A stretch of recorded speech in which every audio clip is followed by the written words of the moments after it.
Hi friends, இன்றைக்கி சிறகடிக்க ஆசை பார்ப்போமா? பார்க்குறதுக்கு முன்னாடி சேனலை எப்பயும் போல் லைக் பண்ணிக்கோங்க. வாங்க வீடியோக்குள்ளே போகலாம். என்னென்னு பார்த்தீங்கன்னா, இப்போ வந்து அவங்கவுங்க ஆளுக்கு ஒரு காரில் போனாங்களே, அவங்கவுங்க எங்கெங்கே ஸ்டே பண்ணுறாங்க அப்படின்றத தான் இன்றைக்கி போட்டிருந்தாங்க நாடகத்தில். வாங்க பார்க்கலாம். என்ன நடக்குதுன்னு பார்த்தீங்கன்னா, மீனாவும் முத்துவும் அவங்க அப்பாவும் மீனா வீட்டுக்கு போயிட்டாங்க.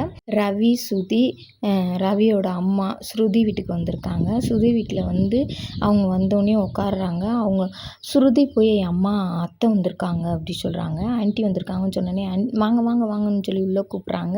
அதே மாதிரி அவங்க மனசில் எந்த ஒரு கோபம் வச்சுக்காமல் அவங்க நல்லா சாஃப்டாக தான் பேசுகிறாங்க. வாங்க, பாவம் அப்பயே வேலை பார்க்கையிலே அவர் வந்து எந்த ஒரு தப்பான விஷயம் நடந்தாலும் ரொம்ப மனசு கஷ்டப்படுவார் உங்கள் வீட்டுக்காரு. இப்போ ரொம்ப கவலையில் இருப்பார் பாவம் அப்படின்னு சொல்கிறாங்க. அச்சா அதை பற்றி பேசாதீங்க அச்சா, அவங்க விட்டுருங்க அச்சா அப்படின்றாங்க. சரின்னு சொல்லிட்டு, சரி அம்மா என்னம்மா உட்காந்துக்கிட்டே இருக்கேன், ஆன்ட்டிக்கு காஃபி எடுத்துகிட்டு வாம்மா அப்படின்னு சொல்கிறாங்க. சரின்னு சொல்லிட்டு காஃபி எடுத்துகிட்டு வந்து கொடுக்குறாங்க. என்ன காஃபி அப்படின்னு பார்த்தீங்கன்னா, கடுங்காப்பி எடுத்துகிட்டு வந்து கொடுக்குறாங்க. கடுங்காப்பி எடுத்துகிட்டு வந்து கொடுத்தோன்னையும் எல்லோரும் குடிக்கிறாங்க. முத்துங்க அம்மா மட்டுமே குடிக்காமல் காஃபியை பார்த்துக்கிட்டே இருக்காங்க. அவங்களுக்கு பிடிக்கல போல், என்ன செய்யணும் யோசிச்சுக்கிட்டே இருக்காங்க. குடிங்க நல்லாயிருக்கும் அப்படின்றாங்க. இது என்னது அப்படின்னா, கடுங்காப்பி எங்கள் வீட்டில் இதுதான் யூஸ் பண்ணுவோம், எனக்கு எந்த ஒரு வியாதியும் இல்லையே, கஷாயமா எனக்கு வேண்டாம் அப்படின்றாங்க. ஐயோ இல்லை, இந்த காஃபி பொடியில் டீ போட்டு குடித்தா அவ்வளோ டேஸ்ட்டாக இருக்கும், நீங்கள் குடிச்சு பாருங்கன்றாங்க. ஆனால் அவங்களுக்கு வந்து அவங்களோட இது மனசு வந்து எனக்கு டீ வேணாம் அப்படின்ற மாதிரி இருக்குது. ஆனால் டப்புன்னு வேணான்னு சொல்ல முடியலை. அதனால அந்த டீயை கையில் வச்சுக்கிட்டே இருக்காங்க. அப்போன்னு பார்த்து மீனா வாங்கி போட்டு கொடுக்குற டீ மேலே ஒரு ஞாபகம் வருது. ஒரு டீ போட்டுட்டு வந்தாலும் அந்த டீயை வந்து அவாய்ட் பண்ணுற மாதிரி நம்ம பேசுவோம். இன்றைக்கி நம்ம கண்ணு முன்னாடி நல்லா இல்லாததை போட்டு வராங்க, அவங்களுக்கு நம்மளால் பதில் சொல்ல முடியலையே அப்படின்றாங்க. அப்புறம் பார்த்திங்கன்னா, அவங்க 2 பேரும் வேலைக்கு கிளம்பிடுறாங்க. போயிட்டு வரேம்மா, நீங்கள் இருங்கம்மா அப்படின்னு சொல்கிறாங்க. அச்சா பார்த்துக்கங்க அம்மா, பார்த்துக்கங்க அப்படி சொல்கிறாங்க. சரின்னு சொல்லிட்டு, நான் பார்த்துக்கிறேன் நீ போயிட்டு வா அப்படின்னு சொல்கிறாங்க. என்ன இன்னும் டீ குடிக்காமல் வச்சுருக்கீங்க, இந்தா குடிக்கிறேன் அப்படின்னு சொல்லிட்டு வாஷ் பேசனில் போய் ஊற்றிடுறாங்க. ஊற்றிட்டு மனோஜோட இதை காட்டுறாங்க, ஸ்டோர் ரூமை காட்டுறாங்க. மனோஜ் வந்து நான் இனி இங்கே தான் தங்க போகிறேன், எனக்கு என்னமே வாங்கிட்டு சொன்னேனே வாங்கிட்டு வந்துட்டாரா அவர் அப்படின்னு சொல்லி வேலை பார்க்குற பொண்ணுகிட்ட கேட்குறாங்க. இந்த வாங்கிட்டு வராங்க அப்படின்னு சொன்னால் மெத்தை, அப்புறம் பார்த்திங்கன்னா எலி பிடிக்கிற அந்த இது எல்லாமே வாங்கிட்டு வராரு. நீ வந்து இங்கே நல்லபடியாக படுத்துக்கலாம், எதுவும் யாரும் ஒன்றும் சொல்ல மாட்டாங்க, என்ன இங்கே 4-5 எலி மட்டும் தெரியுது, அதுதான் பைல்வான் பாண்டி மாதிரி இருக்கும், அதுகிட்ட மட்டும் கொஞ்சம் ஜாக்கிரதையாக இருந்துக்க அப்படின்னு சொல்கிறாங்க. சொல்லிக்கிட்டு இருக்கல இந்த பொண்ணு சொல்லுது, வேலை பார்க்குற பொண்ணு சொல்லுது, என்னது உங்கள் வீட்டை ஜப்தி பண்ணிட்டாங்களாம்ல, அதனால நீங்கள் இங்கே வந்திருக்கீங்களாம்ல அப்படின்றாங்க.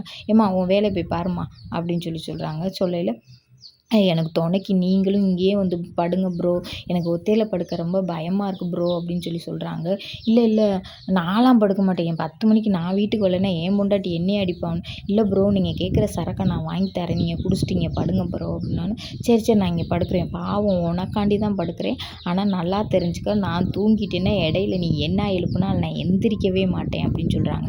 பரவாயில்ல ப்ரோ, துணைக்கு படுத்தா சரி அப்படின்றாங்க.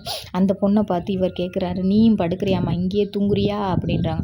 மண்டையை உடச்சி போய் பார்த்துக்கங்க, யார் பார்த்து என்ன கேட்குங்க சொல்லி அந்த பொண்ணு திட்டி விட்டுருது. திட்டி விட்டோடனையும் சரின்னு சொல்லிட்டு அந்த பொண்ணுங்கிட்ட போயிடுது. போனதுக்கப்புறம் சரின்ட்டு 2 பேரும் பேச்ச இது பண்ணிடுறாங்க. அதுக்கப்புறம் பார்த்திங்கன்னா, முத்து மீனா இவங்க வீட்டை பார்த்து காட்டுறாங்க. வீட்டுக்கு சிகில் வைக்க எல்லோரும் வந்துட்டாங்க. வச்சு எல்லோரும் ஏறி நின்று பார்க்குறாங்க. ஆளை கணிச்ச எல்லோரும் வருவாங்க, எல்லோரும் கேவலப்பட்டு நிற்பாங்க. ரோட்டில் இருக்கிறவங்க எல்லாருமே பார்த்து சிரிப்பாங்கன்னு நினச்சேனே.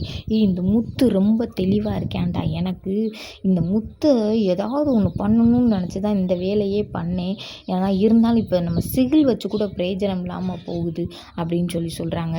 அப்படி சொன்னோன்னே, இல்லை நாங்கள் இவ்வளோ தூரம் வந்துட்டோம், கண்டிப்பாக சிகில் வச்சு தான் ஆகணும்னு சிகில் வச்சிடுறாங்க. வச்சு முடிச்சோடனே அவங்க கிளம்பிடுறாங்க, நாங்கள் போயிட்டு வரோம்னு சொல்லிட்டு.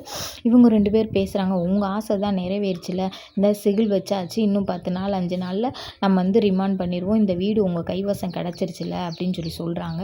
என்ன சொன்னாலும் அவங்களுக்கு வந்து ஒரே கோவமாக இருக்குது. கோவத்தோட, சரி எனக்கு வந்து கண்ணார பார்க்கணும்னு நினச்சேன், அதை மட்டும் நடக்காமல் இவங்க எல்லாரும் சேர்ந்து தப்பிச்சு போயிட்டாங்களே, இவங்கள ஒரு வழி பண்ணியிருக்கணும்னு நினச்சேனே அப்படின்னு அப்படியே மீனாவோட வீட காட்டுறாங்க. மீனாவோட வீட்ல வந்து முத்தோட அப்பாவுக்கு சமைச்சுக்கிட்டு இருக்காங்க. சமைச்சுக்கிட்டு இருக்கையில அவங்க அம்மாட்ட சொல்கிறாங்க, "அம்மா மாமாவுக்கு காரம் அதிகமாக ஆகாது, காரத்தை கம்மியாக போடுமான்னு" சொல்கிறாங்க.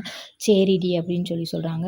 "நான் போய் என் மாமாவை சாப்பிட கூப்பிட்டு வரேன், நீ சாப்பாடை எடுத்து வைம்மான்றாங்க. மாமா "வாங்க மாமா சாப்பிடுங்க" அப்படின்னா, "இல்லைப்பா எனக்கு இப்போ சாப்பிட கொஞ்சம் பிடிக்கலை" அப்படின்றாங்க. "இல்லை மாமா நீங்கள் மாத்திரை போடணும், கண்டிப்பாக நீங்கள் வந்து சாப்பிடுங்கன்னு" சொல்கிறாங்க. சரின்னு சொல்லிட்டு, "எங்கள் வீட்டில் டைனிங் டேபிள் இல்லை மாமா, அட்ஜஸ்ட் பண்ணிக்கங்கம்மா" அப்படின்றாங்க. "எங்கள் அம்மா வீட்டில் இருக்கையில நாங்கள் தரையில் தான்ப்பா உட்காந்து சாப்பிடுவேன். இப்போ இடைப்பட்ட காலத்தில் டைனிங் டேபிள் வந்துருச்சுன்றக்காண்டி எந்த நேரமும் டைனிங் டேபிளில் சாப்பிட மாட்டேன்" அப்படின்னு சொல்கிறாங்க. சரின்னு சொல்லி சாப்பாடை எடுத்து வைக்கிறாங்க. சாப்பாட உட்கார்றாங்க. அப்புறம் பார்த்தீங்கன்னா, மீனாவோட தங்கச்சி வராங்க. தங்கச்சி வந்து, "மாமா நீங்கள் இங்கே இருக்கதாக அம்மா சொன்னாங்க. அதனால் உங்களுக்கு நான் சாப்பாடு செஞ்சு கொண்டு வந்தேன்" அப்படின்னு சொல்கிறாங்க. அப்புறம் பார்த்திங்கன்னா, முத்து வந்து அவங்க அப்பாவுக்கு கழுத்து வலிக்கும் அப்படின்றக்காண்டி மெத்தை, தலகாணி இது எல்லாமே வாங்கிட்டு வராங்க. "இதெல்லாம் எதுக்குடா தேவையில்லாமல் வாங்கிட்டு வர, காசுக்கு பிடிச்சதா?" அப்படின்றாங்க. "இல்லை மாமா இங்கே உங்களுக்கான வசதி இல்லை, அதனால நான் தான் மாமா வாங்கிட்டு வர சொன்னேன், அட்ஜஸ்ட் பண்ணிக்கங்க மாமா" அப்படின்னு. "இல்லைப்பா எங்கள் அம்மா வீட்டில் நாங்கள் பாயில் தான்ப்பா படுத்தோம், இன்னைக்கு படுக்கிறோன்றக்காண்டியெல்லாம் வந்தும்ல நான் கூட எனக்கு யாருமே இல்லைன்னு நினச்சேன், நீங்கள் எல்லோரும் இருக்கிறத பார்த்தா எனக்கு ரொம்ப சந்தோஷமா இருக்குன்னு" சொல்கிறாங்க. அதோட நாடகம் முடிஞ்சிருச்சு.